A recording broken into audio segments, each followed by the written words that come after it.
we divide 741 by 2 in a long division method. So 2 times 3 is 6. On subtracting, we get 1. So now we put down this 4 and it is 14. So 2 times 7 is 14. On subtracting, we get 0. So now we put down this 1 and 2 times 0 means 0.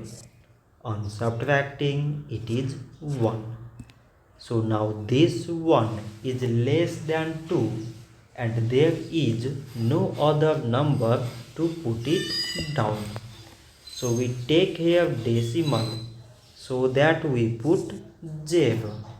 So it is 10 and 2 times 5 is 10. On subtracting, we get 0.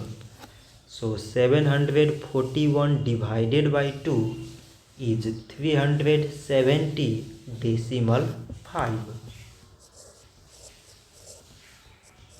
So this much for today and thanks for watching.